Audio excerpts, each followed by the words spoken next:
Hey, it's America's Supermom. Thank you for joining me on my podcast. This series is the Corona Chronicles. I created this so that we would have an outlet of positivity in the midst of a lot of negativity. You know what I'm talking about. All the news, the fear around this virus, how it can affect us, what the new normal is looking like, and how so many things have changed that a lot of people feel like um, it is the end of the world, so to speak. So, this podcast was created so that those of us who have hope, who are willing to move forward with this new normal and innovate new things that will help us to be creative and positive. That is what this platform is for us to come together and share that positivity and that light with those who may need it. So if you're interested in sharing your insight, please reach out because we can never have enough positive news. So sit back and enjoy the show. I want to thank you guys for joining me today. I'm really excited about my next guest, Linda Waterhouse. We actually got connected through a networking group. I believe it was through Angel Tussey. Did a event, and Linda was one of the presenters, and so I just am really excited for her to come and share some insight about LinkedIn. She did a very informative presentation and just another testament of the importance of networking, of transitioning from live events to virtual, and just the fact that we can continue to move the ball forward, so to speak, in spite of these uncertain times that we're living in. So at this time, I'm going to give Linda the opportunity to introduce herself before we get into the interview. Good morning, Lachelle. Thank you so much for having me here. It is really interesting, how our circles, intersect and how different people meet, isn't it? Yes, absolutely. As I'm so glad that you were on the networking group with Angel that we met on, and I do LinkedIn, and I have, even before the pandemic, I always felt that LinkedIn was a great addition to face-to-face networking.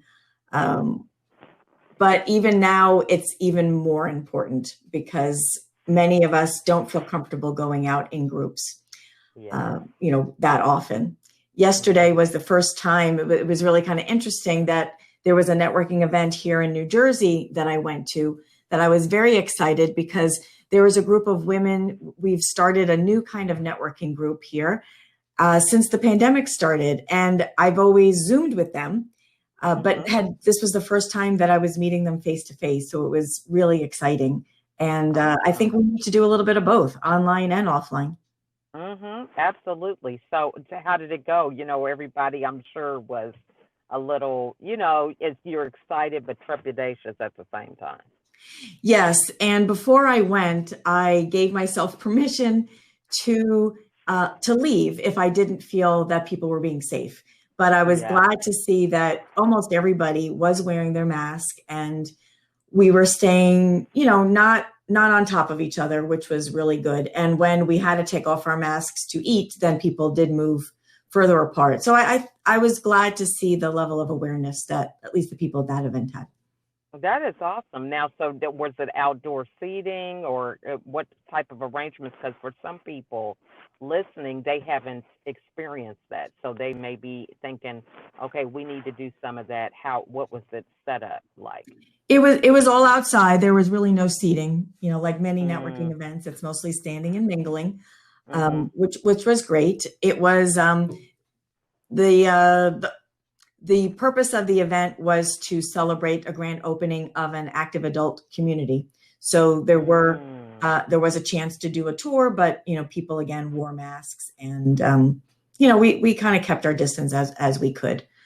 So it was really a wonderful opportunity. It was kind of funny because over Zoom we always see each other's faces, But there Right. we could only see our eyes, but then we could see our bodies. So I could see how tall everybody was compared to me because I'm kind of short.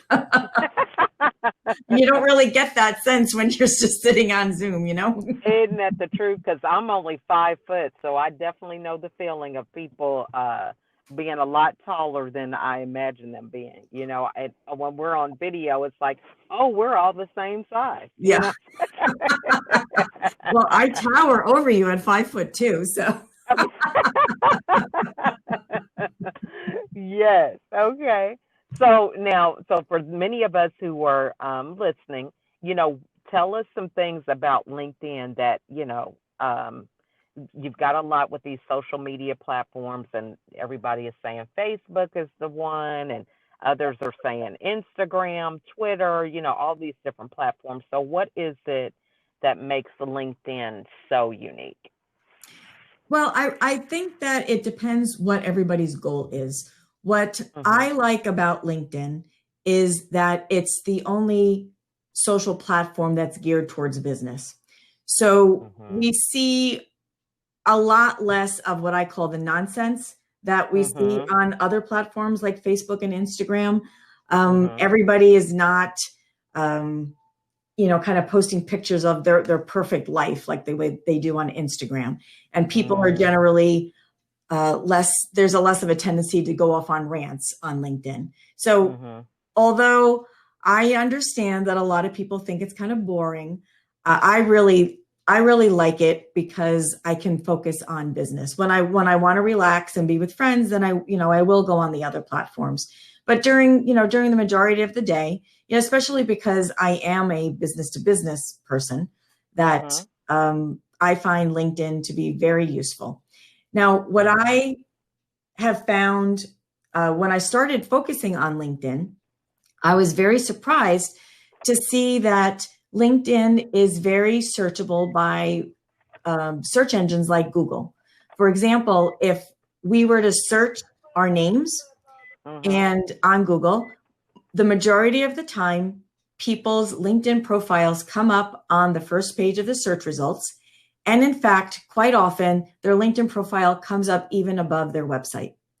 So what this does is that it gives us the opportunity to make a great first impression on people who are searching for us. And believe it or not, I know that I often, kind of Googled people before I was going to meet with them. And it kind of took me by surprise when I realized that, geez, people are probably Googling me too. So I had to go Google myself and find out what the internet said.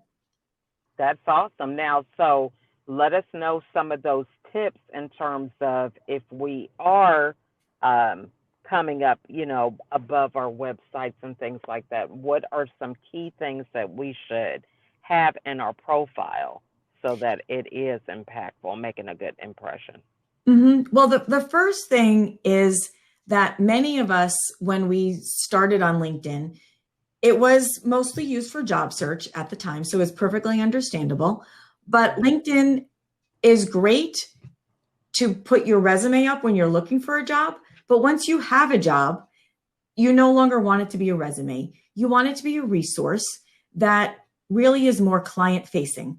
Instead of talking about us all the time, like, I won this award and I accomplished this and, blah, blah, blah. Nobody really cares about us. They really care about themselves. So what we have to do is go a step further as to, explain what we do, but how what we do helps them.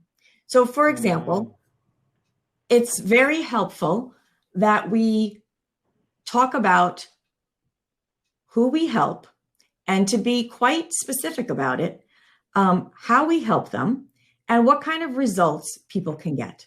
Because once I started thinking in those terms, when I modified my LinkedIn profile, I really noticed that my profile views went up, my engagement went up, and I just got noticed a lot, and people started reaching out to me.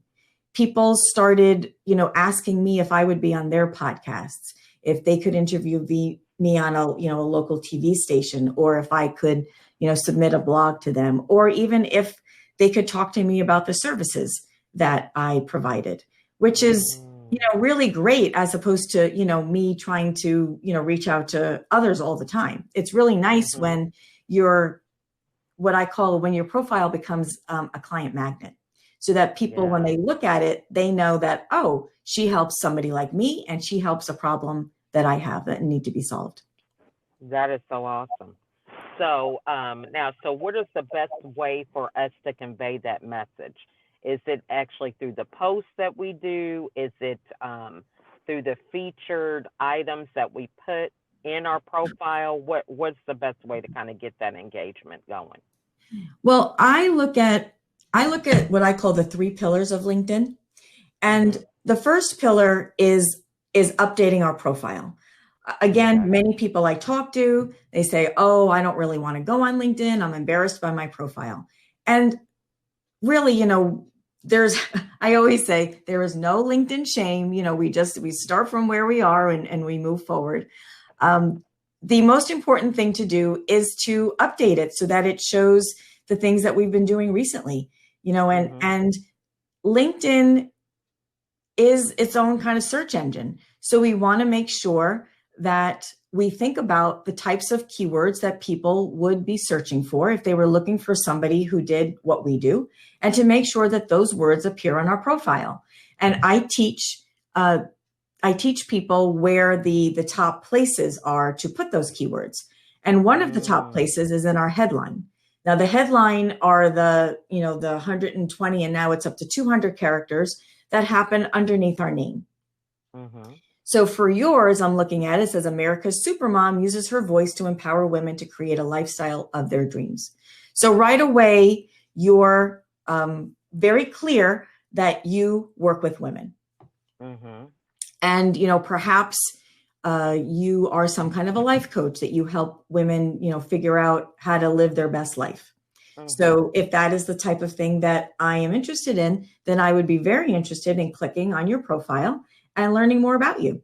And when I click on your profile, I see that you have a cover banner, which is the big photo that's behind your profile picture. And you have clarity, positioning, and results.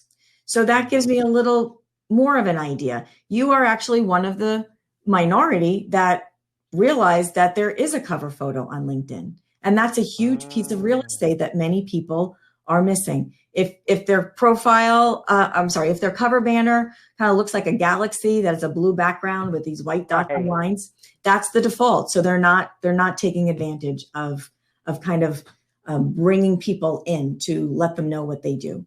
So I really like your cover banner. Your profile picture is great. You have a very pleasant look on your face. Your face takes up a lot of room, which is very important because a lot of people use LinkedIn on their phone, and that area is very tiny on our phone. So, and sometimes there's many people who have the same name as us. Maybe there's not too many Lachelle Atkins, but for many of us, there's multiple people with the same name, and we want to make sure that they can tell, which one we are. Yeah. And to get back to the headline, is that the interesting thing about the headline is that it follows us around.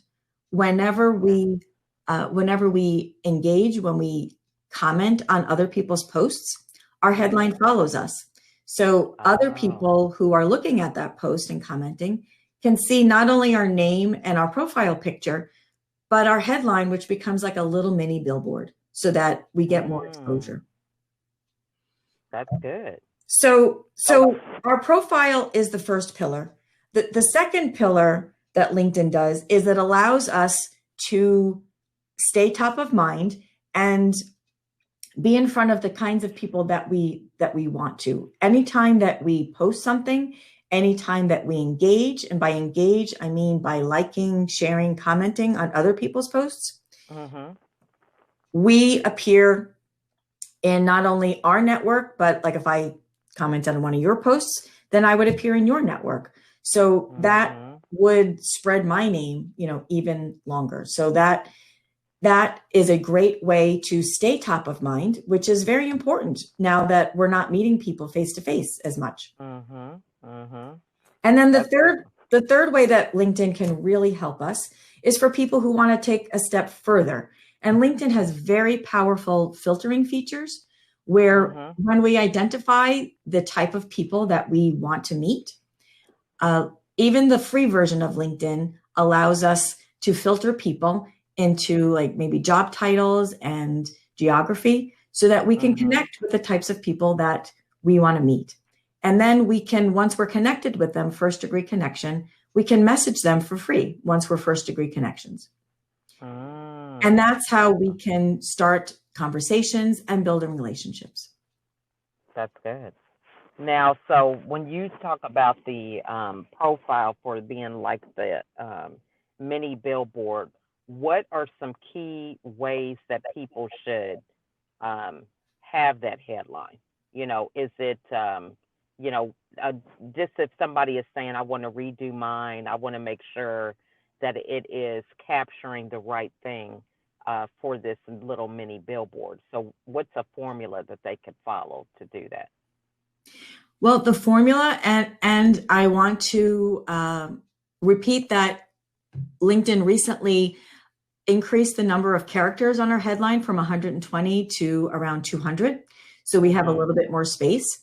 And we should be very clear about who we help, you know, whether that's men, women, business owners, people who are nearing retirement age, specific size company, things like that.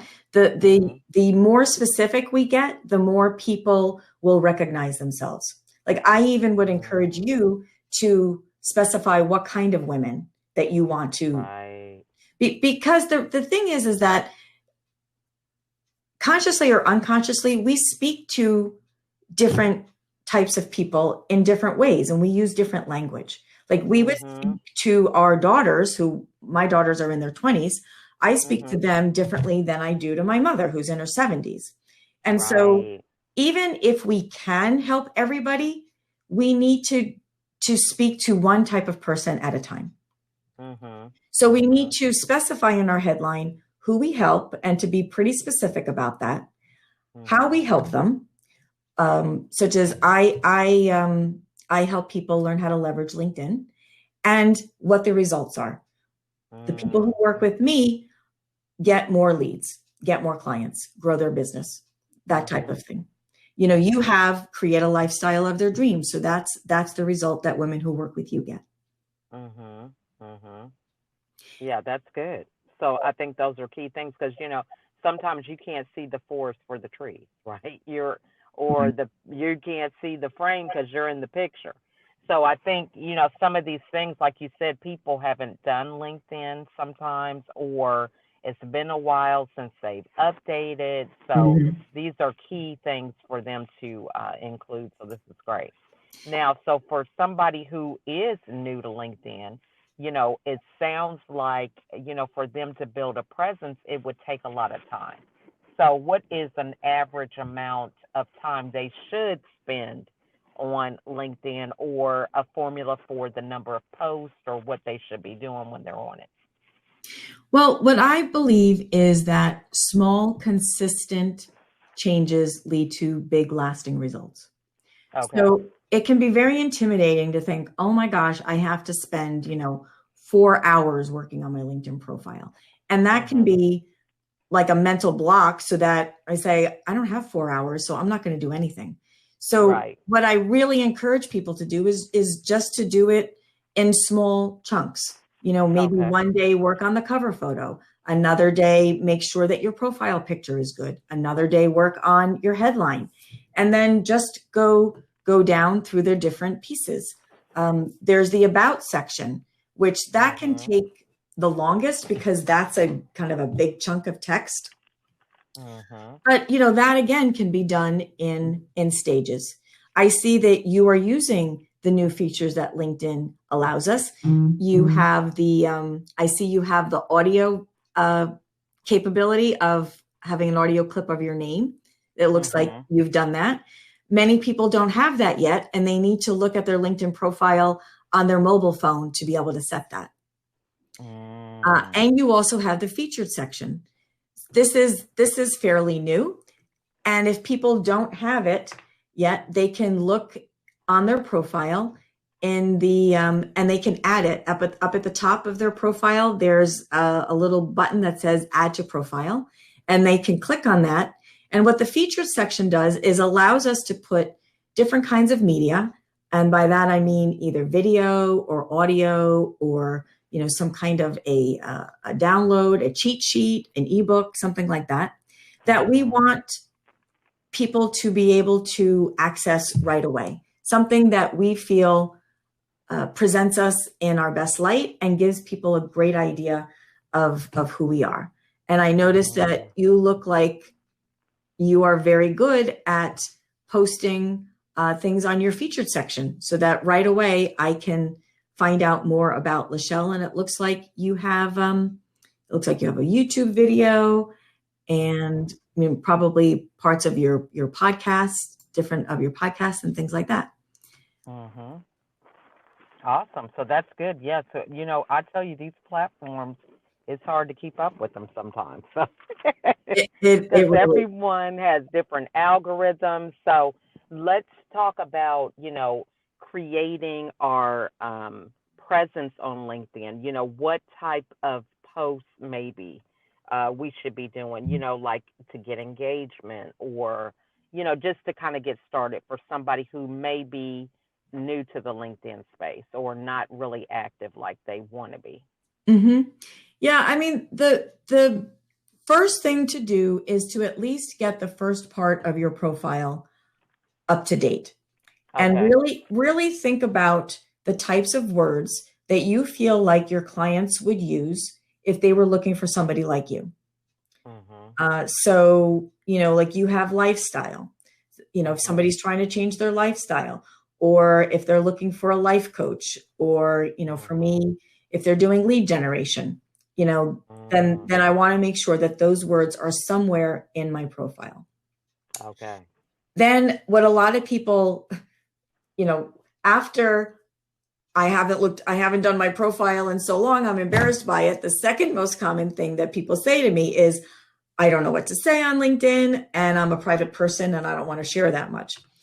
And I really invite people to think about LinkedIn as going to a networking meeting, but it's online. And, okay. Just like we wouldn't be, spilling all of our personal problems to somebody that we met at a meeting right away, you wouldn't be doing that on LinkedIn, and that's perfectly fine. So we'd be talking about, some kind of current events or something that is related to our topic. On top of lead generation, I might post things about, email marketing or running a small business, something that is what I call an industry peer, something that's related, but not exactly in my industry. And what really helps that a lot of people don't realize is that we don't have to create all of our own content. In fact, there was somebody that interviewed me last week, and she's posting a series of little video clips from our interview last week. And I do talk about what I call the 411 technique, which is basically for every 6 pieces of content that we post, that we share 4 pieces of content that other experts wrote. And then we post one thing that we write, and then one post that's like a call to action, which could mean, reach out to me, download this paper, schedule a call, sign up for my class, different kinds of things. Because what I found is that some people just try to, sell all the time, or, do this, and people get tired of that. But on the other hand, there's some people who don't ask for anything, and they're missing out too, because we really are here to start conversations and build relationships and grow our business. So it's, periodic doses, it's perfectly appropriate to ask people to do business with us and to expand our relationship. That's good. I like that. Now, so how important are articles? Because a lot of people don't talk about the articles that, capabilities that you have on LinkedIn. So is that something that people should be taken some time with? Because you said maybe one thing that you produce yourself. So does that have to be an article, or is that just like a video? What would you suggest for that? Well, articles, again, because LinkedIn is so searchable by the search engines, that sometimes we might post an article that's really very similar to a blog on our website. And we might find that it gets indexed by Google, and it might, show up on the search engines. So it gives us another opportunity, especially if we are careful with the keywords that we've put in the title and the headline, to get found, not only within LinkedIn, but on the internet in general. So the articles, and if we are a regular blogger, we can basically copy the blog onto the article. And we might want to put at the bottom that this article was originally published on, our website, so that we give people a link to our website. And it gives us more exposure. See, LinkedIn really likes when people stay on LinkedIn. So if you put an article as opposed to just a link to your website, that article is going to get more organic reach and reach more of our audience. Okay. And it's the same with video, that LinkedIn now has native video. And so if we produce videos and, like say we store them on YouTube, instead of just putting a link to YouTube from our LinkedIn, LinkedIn will give that video more attention if we actually upload the video directly onto LinkedIn. And that's something that some people don't realize. Okay. So that's some interesting stuff. So and so it's not like any kind of copyright or anything for us to load it directly onto another platform. Nope. This is you have to upload your own content. I'm not saying that you upload other people's content. Right. That's what I'm saying, for your own. Yeah. Yeah. Okay. That's good. That's good to know. So this has just been some great tips, because I think it really makes things so much easier when you just take a few moments to just ask a few questions and find out it's not as overwhelming or daunting as you may anticipate. It's just a matter of, taking some time to do a little pre-work, so to speak, and get started with some of these things. Absolutely. I really focus on, my favorite people are the people who, might be a little social media reluctant. And I love to see the expression on their face when something all of a sudden makes sense. And they're like, oh yeah, I can do this. This isn't as hard as I might have thought it would be. That really gives me a lot of pleasure. Yeah, so good. Now, so what is a good way for people to follow up on that engagement? In terms of like if somebody likes or shares or something, a post or something you do, what would you say would be a good way to begin the process of taking that relationship a little deeper? Well, the best thing that I found to do is to ask people questions. If I post an article and somebody likes it, then I can thank them and then ask them, what was one useful tip that you found that you could use from this article? Or if anytime somebody comments, I always make a point of, thanking them and answering them and perhaps asking a question. We just want to think about it like face to face. If somebody were to say something to us, that it's very naturally is that we would respond. And that's the way a conversation starts.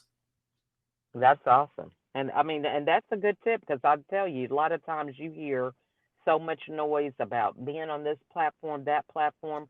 It's so important to know how to engage on the platform, because you can be anywhere with any kind of presence, but if you're not using that opportunity in a positive way or to leveraging yourself, it's like you might as well not be on there at all. You know what I mean? Yeah. So right. You might want to get that right. Now, so what is the best way for the audience to reach out to you? Well, they can go to my website, which is lindawaterhouse.com. And from there, I actually have what I call an accelerated course that I've developed during COVID, where it's a 4-week course that I share, really accelerated method that people can get up and running on LinkedIn. And there's also some free downloads that explains the best way to update their profile. And then I also have a 5-step daily routine that I suggest for people who go to LinkedIn and they say they're just really not sure what to do. So I think those are the best ways, or they can just connect with me on LinkedIn, Linda Waterhouse. Okay. Well, I sure appreciate this. And these are some great tips and insight for many of us to use to move forward and start, attracting the right people to us. So I want to thank you again for your time. Are there any final takeaways that you would like to leave the audience with? Oh, just that, I think some people were waiting, maybe consciously or unconsciously for, the pandemic to kind of slow down so that they could then, go out and meet people again. And maybe some people, need to just resolve themselves to the fact that it's going to be like this for a while, and that digital is not as good as face-to-face, but it can be really very effective. And the best part to me is that we are no longer restricted by geography. I mean, how great is it that I'm in New Jersey and you're in Georgia? I never would have really met you at a networking meeting. So this is wonderful. I love the fact that I'm meeting people all over. Yeah. And really all over the world, because I mean, there's been so many people that I've been connected to that I normally would not have even seen. Yeah. So it's really a blessing. So, well, thank you so much, Linda. This has been so informative, and I really appreciate us connecting even on a deeper level. We met at one event, and now we're creating a podcast together. So definitely a testament to people getting out there, out of their comfort zone, so to speak, and meeting new people. Yes. Thank you so much. I really appreciate the opportunity to share, because I think that we all need to embrace, new ways of connecting with people now. So true. So true. Well, thanks again. And I look forward to us collaborating again in the future. Oh, I hope so. Thank you so much, Lachelle. All right. You have a great day. Bye. Bye. Thank you for joining me on this episode. I really enjoy providing content that inspires and challenges us to be a better version of ourselves. If you are interested in being a guest on the show, please email me at info@lachelleatkins.com. You can also reach out to me on Facebook, LinkedIn, Instagram, Pinterest, or my YouTube channel. If there was something in this episode that resonated with you, it probably will resonate with someone else. So please share it. It's free. It doesn't cost anything. But those aha moments, those moments of really getting something and changing your perspective are very, very pivotal in having people change the trajectory of their lives. And so being able to share insightful information so that other people can grow is the easiest thing that we can do as we pay it forward. So again, I want to thank you all for listening. And if you have time, write out a review. Go to iTunes, Anchor, wherever you can find this podcast on any of those platforms, and write a review about what impact this episode had on you, what you learned, or whatever.